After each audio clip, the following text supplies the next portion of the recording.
Hi, welcome. It's Wednesday. Today we're going to be talking about medical facilities. I have gotten a ton of questions. I think this is going to have to be like a three-parter. Today I'm going to talk about nursing homes, retirement communities, assisted living, and rehab centers that are in some of these places. Most of the people that are in these places are older folks. And so a lot of times you sort of blow it off. Oh, mom, dad didn't really see what they were seeing or hear what they were hearing. But they'll talk about seeing things that aren't there, or hearing things, or hearing people talk. A big thing is seeing children, and I don't know why. They can't understand what they're saying. They hear music. This is really, really typical of what goes on in nursing homes as far as the residents hearing and seeing things. Now, when you go with the medical staff, that in itself there's not a medical person that works in one of these facilities that hasn't seen something strange. If they see something, they just put their head down and pretend it didn't happen. People that are on the night shift seem to have more stories. However, it happens all day long. But during the day, you have the running around with food and pills and baths, and so you don't seem to hear it as much as you do when the house is quiet. There was a nursing home that called me in. Family members had said that when mom died, they didn't want the furniture back. They could give it to somebody who needed it, and I think that happens frequently. So they emptied out mom's room and they put it all into a storage facility, and they cleaned the room out, but they hadn't brought in anything yet, or they hadn't found somebody to take that room yet. And the next morning, when the night nurse was almost off shift, there was a buzz from the room next door to the empty room. And she went in there, and the lady said, "What in the world was going on in that room all night? Somebody was having a party." And the nurse just sort of looked at her and thought, okay, we'll see what's going on. So she went into that room just to see what was going on, if anything was going on. 3 pieces of the furniture that was taken out of that room were back in. Now, how does this happen when nobody sees it?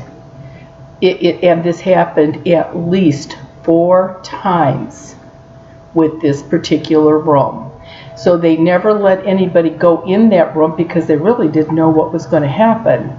And they finally called me out, and it was a man ghost, that the woman whose furniture it was his dead wife, and he was so upset that the furniture was not where it should be. The wife wanted it back there. This goes on. They had cameras in the hall, never saw a thing. How does that work? I do not know.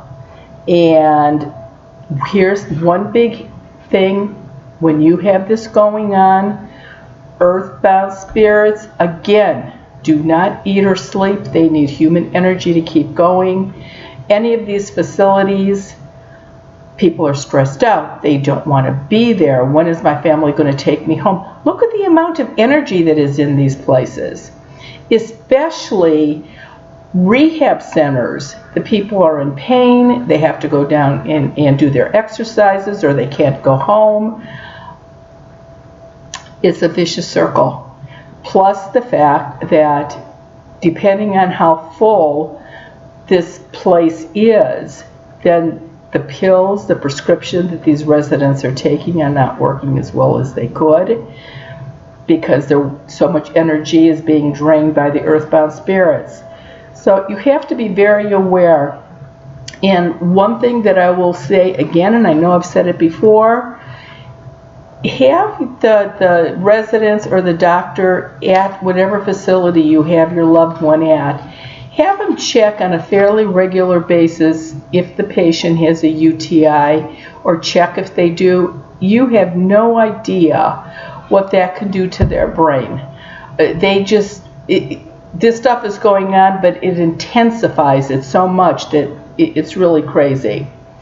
Now, when the residents start seeing people they know that have died, that's not that uncommon either. And it's usually, that doesn't mean they're going to die the next day or next week or next month. But the closer they get to the end of life, they start seeing husbands, spouses, wives, moms, dads, grandmas, children, friends. And they're fine with it. It's like, gee, you know, I saw my father last night, and I don't know why. I haven't dreamt of him in years.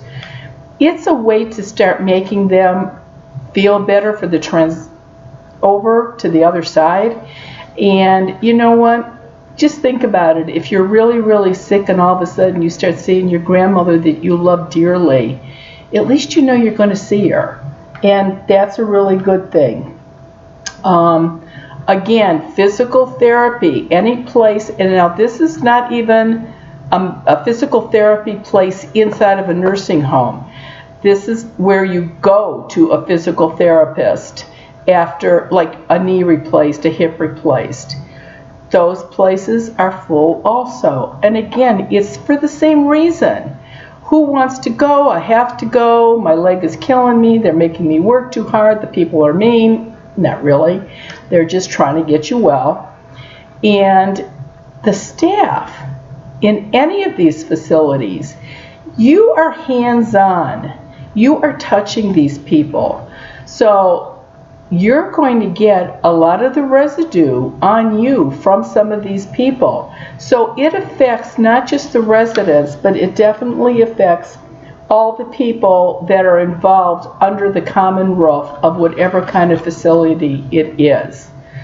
The other thing that you have to be aware of is you don't want any of these people following you home.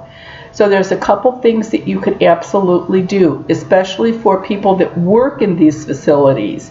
If you're not somebody that carries one of the quince seeds, that would definitely stop anything from getting close to you, attaching to you, coming home with you. Get a squirt bottle and put a couple tablespoons of sea salt in it, and shake it up. On your way out to work in the morning, mist the air and walk through it. Sometimes when you have that sea salt water on you, it dries pretty quick. A lot of times an earthbound spirit won't come too close to you. So that's something that really works. Another thing, if you are coming home and you're tired and you're crabby and you don't feel good, again, it could all be work related. So have a smudge stick. Maybe keep it out in your garage. And it's 5 minutes. Get out of the car, light the smudge stick, blow it out. Do it around yourself. Get that energy off of you. Don't take it into your house and let the whole family don't let them get used to having that energy around them either. Next week, we are going to talk about hospitals for sure. Again, I've condensed maybe 15 letters on each one of these places. After hospitals, then we're going to do dentist offices. So that's what we're going to do for the next couple of weeks. Again, be aware of your surroundings and know what you're getting into. Thanks so much, and talk to you next Wednesday.